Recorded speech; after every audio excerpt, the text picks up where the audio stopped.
Hello, everyone. This is Paul Schultz, and I am hosting today's TLC session entitled Community Advising. We're very excited to be able to have Kirk Morrison, the Vice President of Student Services here at Ashford, to be able to talk to us about what is community advising. We will have the chat open during the session, and Kirk will take those questions toward the end as he makes his presentation. And so again, let's go ahead and welcome you, Kirk, as you make this presentation. All right, thank you very much, Paul. As Paul mentioned earlier, my name is Kirk Morrison. I am the Vice President of Student Services, and I am over all of the academic advisors that serve our students from beginning of their education to the very end. I've been in education now going on 20 years, spent in a lot of different roles, but the role that I probably, from a goal standpoint, wanted to achieve the most was serving our students in the academic advising area. I took on the role for Ashford University, I would say January 2017. And when I started that role, one of the challenges that was given to me was taking a look at the existing model and then building it to serve our students based on our students' feedback. And so the saying we have in student services, it takes a village to raise a child, but it takes a community to graduate a student. So a quick agenda. We're going to talk about why we're here today, what advising communities look like at Ashford University, and what the new student experience looks like, and then talk a little bit about the behavioral model and the platform called Civitas. There was a presentation, I believe, yesterday on it, and how it makes a difference in student advising today. So one of the things that we wanted to do was, when we started taking a look at building this model, we really wanted to focus on what our students were saying. And we took a look at many different surveys, but I'm going to give you a quick overview of the totality of what those surveys said. And so just to give you an example, there is a new student survey, there is a reentry survey, there's a withdrawal survey, there's an alumni survey, and there's also we call a net promoter score survey. So we took the feedback from all those areas. So one of the complaints students had was advisor accessibility and responsiveness. And so it's really getting an insight to, I have one assigned advisor, and if I want to communicate with that advisor, it is difficult from a management standpoint to know if the advisor is following up with the student in a timely manner. Advisors are not helpful, they lack follow-up, and so again, goes back to, I emailed my advisor, I don't know if the advisor has responded to that student in a timely manner. We use our Canvas management system as a rudimentary system to follow up. And then probably the biggest complaint is my advisors are always changing. And as you guys know, to keep the promise that you'll be with one advisor from beginning to very end is very challenging. People leave jobs, people get promoted, people change departments. And so we need to take a look at how we're going to resolve for that issue. Another survey that the institution started back, I believe, in 2015, was a journey map, which is going out and actually meeting directly with students and then taking them through their life cycle from a point of application all the way to graduation to find out where those pain points are. So one of the challenges we have is students stating, you don't know me. I feel like every time I call the institution, I have to repeat myself. Second one was, where are you when I need you? What are the operating hours and how do I ensure follow-up? So I call you, I leave you a voicemail, and you don't call me back, or you don't call me back in a timely manner. And then who are you and where is my advisor? And so after taking a look at that, we started our journey. So what is an academic advisor community? So an academic advisor community is made up of, one, the academic advisor. In this example, I'm giving you an example of the Forbes advisors. So the advisor is the lone assigned advisor to a group of students. The micro team, micro community, is the team in which that advisor belongs to. So that individual reports up to one manager and has 11 other colleagues that serve Forbes students. And the macro is the larger community that serves academic advisors, the large community of academic advisors that serve the Forbes community in totality. So we have, for example, we have 2 managers, we have 24 advisors. Half that team is in California, the other half is in Denver. So one of the challenges that we had was that we had 19 different, what we call verticals or communities, meaning we had advisors assigned to just readiness, advisors that serve students in their first 4 courses. Then we transitioned those students over to the colleges in those areas. Then we had a pending grad advisor. Then we had a graduate advisor, and just on and on. And as students moved through the cycle, it was really too many changes going on. So we minimized those communities to the 4 undergraduate colleges: Forbes, liberal arts, health and human services, and education. And then we have the 3 specialty areas: FTG, which is full-time tuition grant, full tuition grant, and then tuition benefits. So if you will, that's our corporate students who receive corporate benefits. Obviously, our graduate students for our graduate programs, and then our military students, active duty, as well as veterans. So those are the 7 communities that exist in student services today. We have this other group of specialty advisors that make up the community advising support team. So in one sense, they're administrative. In the other sense, they serve students in a different way. So I'd start at the bottom left first with reentry. So these advisors are responsible for assisting our students who have withdrawn from the institution return back to institution. And so we have advisors, and from a reentry standpoint, that serve those 7 communities we spoke about. We have live chat and the social media teams. And so those individuals do both. And essentially, they are there to help students who want to go onto our website and have live chats. And then we also have areas where students go onto our Facebook sites, and they might want to talk to us. And so the live chat agents serve students in those 2 communities. And then we have BMC. It's an acronym for Billing Method Compliance. What it essentially means is this team is a very tactical team that focuses on students who have gaps in their schedule. Why would a student have a gap in their schedule? Let's say they start school, they're a new student. We schedule them for the first 8 courses, right, through their track. And then 1 month in, the student receives their transfer credits, and the registrar's office applies them. And in those instances, when there's a course that's scheduled, they have the transfer credits in, they then remove those courses. And so that's what creates holes. And then this team tactically helps advisors through that. So let's talk about the previous student experience. So before, like I mentioned, all advisors have assigned students. So if I'm a student and I go into my portal, I can see who my assigned advisor is. 24% of all inbound calls come through the phone tree, meaning it's our general line, which means the other majority of the calls go directly to their assigned advisor.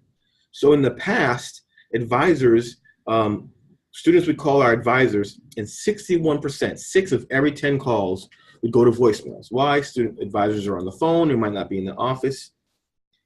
And that's not the best experience that our students at Ashford were receiving.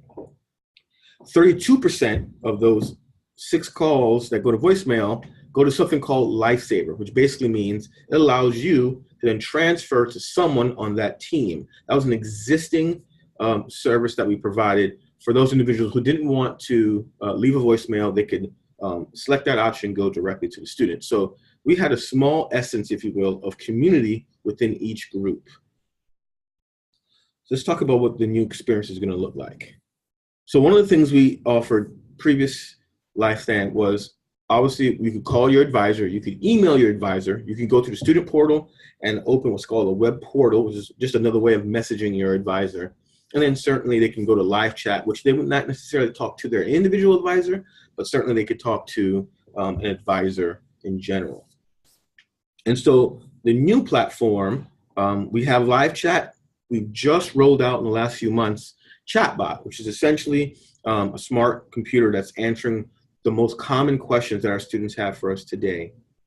The 2 things that we're going to add on, one's in the future tense as the institution in large is looking at different opportunities. We're using Zoom today. We actually used Zoom last year when we first rolled out Canvas, and our students were challenged with how to use that platform. We use Zoom similar to how you're seeing my screen today. We allowed students to see the academic advisor screen and help them navigate Canvas and how to use that. And so we're going the next level with Zoom, which is allowing the students to share their screen. That way we can see the challenges that they're having, and then we can walk them through that. And then the biggest issue, challenge and area of opportunity would be that face-to-face intervention when the student actually wants to see what their advisor looks like and vice versa. And then text. The reason I put soon is because this year we started doing one-way text, meaning I can text you, call to action, say, hey, Kirk, your new class is scheduled. Please check it out in your portal. We are rolling out a pilot actually at the end of this month where we're going to do two-way texting using live chat. So that live chat agent, we can send a text, and then if they respond, they can actually go back and forth, the student on their phone via text and our advisors in the live chat screen to help those students out. So just another way for us to communicate to our students. So I want to talk a little bit about what the experience will look like from an advisor standpoint and a student standpoint. So as I mentioned before, the assigned advisor you have listed in the portal, you have their direct extension and certainly the ability to email them directly. But you also have an opportunity to actually send them a scheduled appointment. We'll talk about that a little bit later on in the presentation. Then you have the micro community. Team of advisors assigned by community. We use Forbes as an example. We're rolling out, beginning of next year, a community inbox. Remember, we talked about not knowing if you're there and if you can help. The community inbox allows a student to email a Forbes advisor, and anyone in that team can be able to respond back to that student in a timely manner.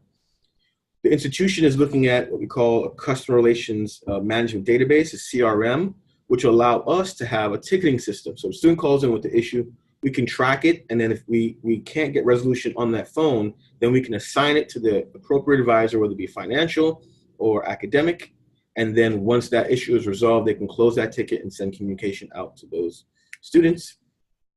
And then we'll talk a little bit again about that advisor. And then we have the macro community that's there to serve the students at large, and we'll talk about that in a moment. So along the way, we created a couple different enhancements to help our students out. So one of the complaints or students would say, you change advisors a lot, which does happen. And I don't know a lot about my academic advisors. They're just a name. And so if you take a look, we had a very generic, bland email that used to go out every time an advisor would change hands with their academic advisor. So we decided to trash that one and go with a new version. So this is kind of meet your academic advisor. And so it has a picture of the advisor, as a personal connection, where did the individual go to school, what are some of their hobbies, what are some of their passions, and then they'll have links to resources, some of the favorite resources that that academic advisor uses to help our students every single day. And then on the bottom of their actual email, when they do send out that email, in the future, they'll have the ability to select SMS text or a live chat within that email. It will open a link similar to how we are sitting today in Zoom, just another way for our students to contact us. And I mentioned earlier the Civitas scheduler. So you're not there when I need you was one of the major complaints. And so we recognize that our students do have busy working lives. And so why not give them the ability to actually schedule an appointment in the portal with that advisor? And guess what? If your assigned advisor isn't available, remember we talked about that micro team? Well, here's how it benefits them. They have the opportunity to select another advisor on that team if their schedule better reflects that. And so what the student will see is what's available, and they can select that area and then select down options on what they want to talk about. I'd like to talk about a break. Oh, I'd like to talk about a schedule change. And then the advisor gives them an opportunity to do some research prior to making sure they're working. So we talked about earlier, student calls their assigned advisor. That individual is not available because let's say they're on the phone with another student. It'll ring 3 times and it'll roll over directly to someone in their micro community. Going back to that Forbes example, someone on that team of 12. And if some apparent reason everyone else is on the phone or at lunch or unavailable, it'll then roll over to someone in the micro community. So we have no voicemail in academic advising during the operating hours from 6 a.m. to 6 p.m. Pacific. It's all auto answered. And then certainly if they called outside of operations, they have a voicemail. So I want to show you what reality is. So that presentation before was about what we wanted to do, and here's what it looks like today. And so we talked about some of those main areas, grad, corporate advising, that's the FTG and the TB students, military, TAVA, and core. So what core means for us at Ashford is academic advisors that serve undergraduate financial aid students. And so you can take a look and see grad, when we first started this project and rolled it out, their voicemail was around 65%. And here were the other areas. And now you can see down here, that's a percent of calls. We say go to voicemail, but essentially that go unanswered and will go into that large community advising group. So a little more data. So this is what an average week looks like. Total calls, around 4,000 calls per week come into our advisors. 78% of those calls are answered within the community, which means I could be talking on the phone, one of my students calls me, and 78% of the time, someone in my community, in my team that's sitting right next to me is going to take care of that student. And certainly when I finished up that call, I can then work with my colleague advisor to talk about what that student needed and if I need to do any other follow-up. And I would say around 6% of our students go to the macro, which is a larger group of academic advisors. So right off the bat, we know it's working. Students are getting a hold of an advisor and not always at a clip of 60% going to voicemail.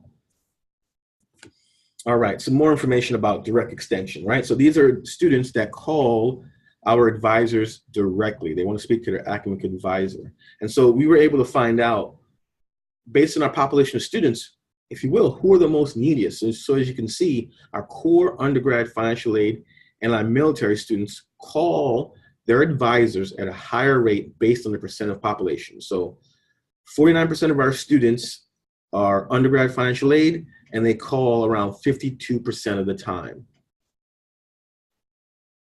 All right, student-initiated contact for the phone tree. So the one other way that our students can call, what they call the general line, right? Kind of a general hotline. They just want to speak to any advisor right now. They did not call their advisor directly. They just wanted an answer to a question. Prior to that, let's just use an example of a student who is an FTG advisor, and they have to get their letter of credit on file, and they're calling to see if they sent it in, did we receive it?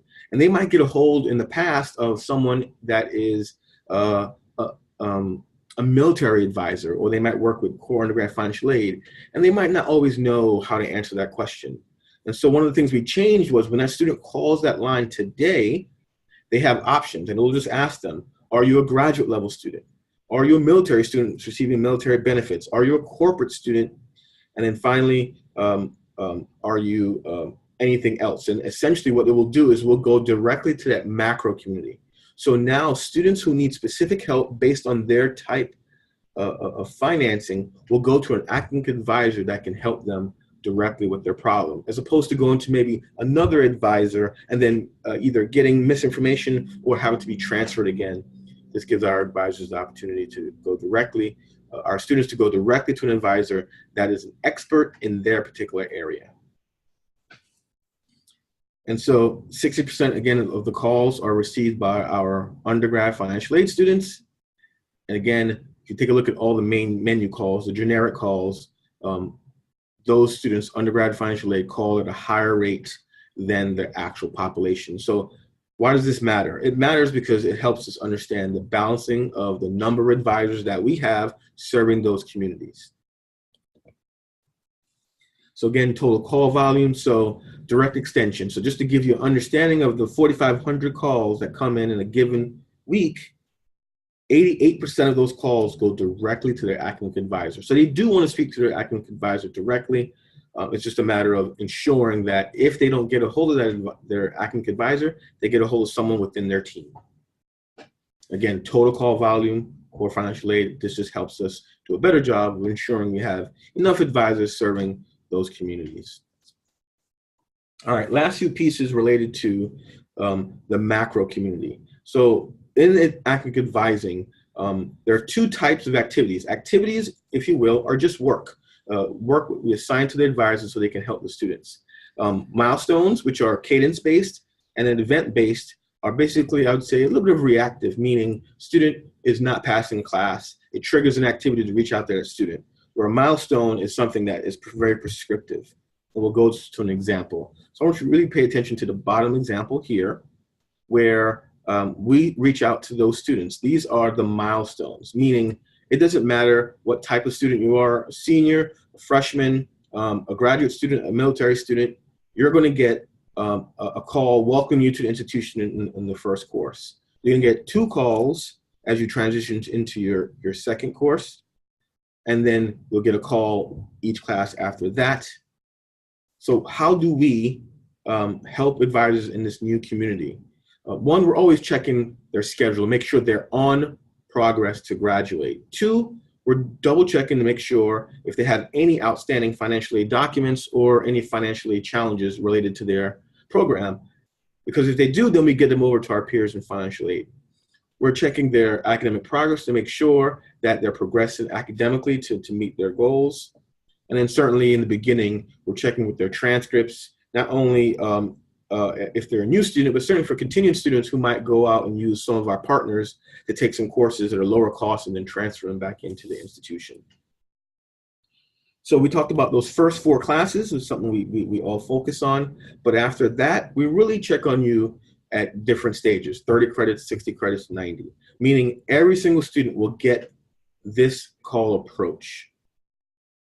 As I mentioned before, you have the milestones, and then you have the event-based. Event-based, they can happen at any given time throughout your program. If you're not academically progressing, we're going to reach out to you. If you have a financial balance that you need to be addressed, we're going to reach out to you. So that's the difference between the milestone and the others.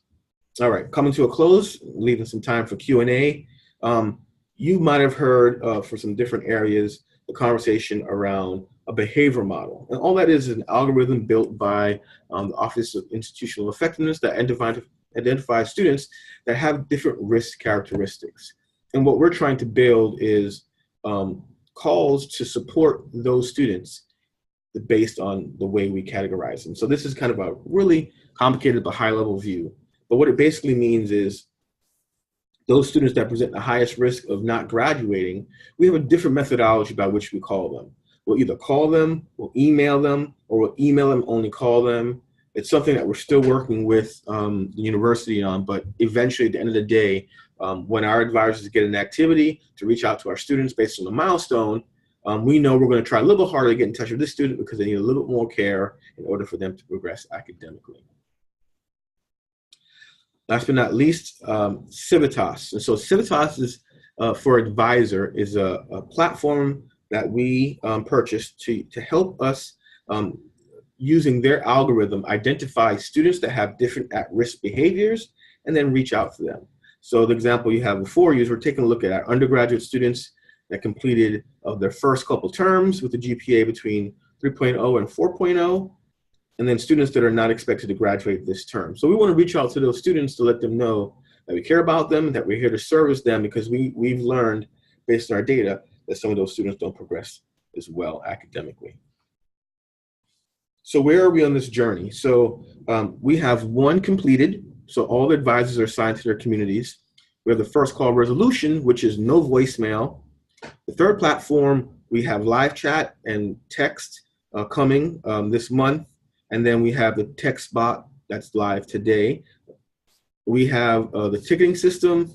That's kind of a future because the entire organization is going to get their own version of a ticketing system.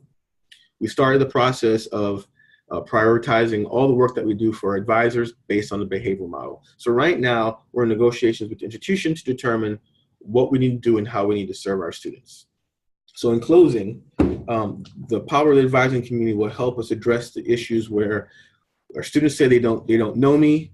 Where are you when I need you? So we're open from the hours of 6 a.m. to 6 p.m. When you call, someone's going to be here to answer the phone. Who are you? That new communication to the advisor, really connecting the student to the advisor from a personal standpoint.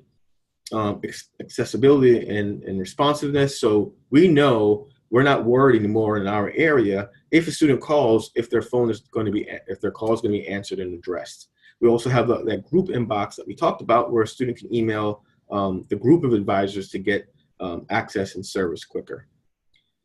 We talked about the advisor change continuity. We can't guarantee that you're going to be with the same advisors, but we do guarantee a community of advisors are going to be with you from the beginning of your education to the end when you graduate. and then the lack of helpfulness and follow-up when we deployed the ticketing system for the entire institution. That will help ensure that when students are calling, if their issues aren't addressed, we have a great way of following up. And doing all this, we believe, will improve the student experience and in the end, student success.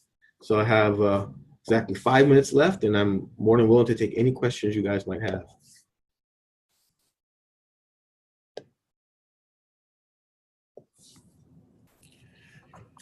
Outstanding, Kirk. Thank you. It's kind of like, the curtain has been pulled back from advising, and really very inspiring, the changes that have already been made. I wrote a question: how many total advisors then handle the 4,500 calls a week? Sure. So I have around 167 advisors, but around 143 of them are dedicated to those phone calls. The others are in that area of the CAS, the support community from reentry and advising and scheduling. But around 134 advisors actually serve all those students weekly. Wow, that's amazing. We have a couple other questions in the chat. Do advisors try to verify information when students have faculty complaints? We do, and we have the faculty process where we work directly. We help them fill out those forms when there's challenges. But I can tell you, when students are challenged in that classroom, what we typically do is we redirect the students back to their faculty. Sometimes students don't feel comfortable reaching out to their faculty, and we like to remind them that you should feel comfortable. That's your first point of contact when it comes to the classroom. So what we tend to do is we'll either direct them directly back to them, or we'll facilitate those conversations sometimes where you see that we've emailed those students directly. And then recently with faculty taking on IFF, Inspire for Faculty, faculty are becoming, because they have access when they're emailing those students, they can just select a button to copy their advisors. So now the advisors have more understanding of what's going on in those classrooms as well. Yeah, no, thank you, Benita. That was a great question. And then Poppy said, thank you so much, Kirk. What an incredible undertaking. How do the advisors feel the new model is going? Sure. So I would say in the very beginning, they were very anxious. They're very worried about advisors talking to other students. And what we've learned through this process is it's about setting that foundation. So in the beginning, I'm calling my advisor, and all of a sudden I automatically roll over to another advisor. In the very beginning, I'd say even students had a little anxiety around it. But they quickly learned then about the fact that there's a community of advisors that all are trained and have the same programmatic level to help those students, right? I think those challenges in the beginning were real. When students would call those general numbers and they would get a hold of any advisor, sometimes they didn't know enough information to help them out. But now with the community, whether you're calling your advisor directly or you're calling through the general line, you're always going to get back to the micro and macro community advisors to serve them. So now they're very comfortable. I think the next level for us is really building out, I mentioned earlier, the CRM, the customer relations management. I think it will help our institution as a whole, because what will happen, and you can imagine this experience in some other areas of your life, you call, let's say, a phone provider, you get the issue resolved, you hang up, minutes later you get an email asking, was everything satisfied? Some companies do a great job of sending a text to saying, did we resolve your issue? And you can respond back in a timely manner. But for us, it's about letting students know, one, we received your call. One, we understand what you're calling about. Two, we're sending you an email to let you know that it's been received and who's assigned to you, who's here to help you out. And then once the issue is closed, we'll send you one of those follow-up emails to say your resolution has been resolved. Please check your portal for whatever reason. So in the beginning, anxious, but certainly long-term, they felt very comfortable. We've really been doing this since, I'd say, May of this year is when we move forward with that new process. It's awesome. Awesome. Well, and as we finish out, one of the ways that I recognize that our advising is really improving, Kirk, is at graduation, having students who are graduating instead of asking for their instructor, they wanted to meet their advisor. And I thought, wow, that's a powerful message that, obviously the students enjoyed their instructors, but they specifically wanted to meet their advisor at graduation. Yeah, and I've known that for some time, and I think we need to find a cool way to be able to allow students at graduation to leave a note for their advisor, and then let's go ahead and distribute those messages to the advisors, because they can't all be there, as we all know, and I think that'd be a great way to close the loop with the students. Yep. So that ends our presentation today. Again, we want to thank Kirk Morrison, the Vice President of our Student Services, and fantastic presentation, and continue the great work. I know our students and our instructors really, we're collaborating more, and I think that's powerful for encouraging and helping our students toward graduation. All right, thank you, Paul, and thank you all attendees. Have a great day. Thank you. Bye-bye.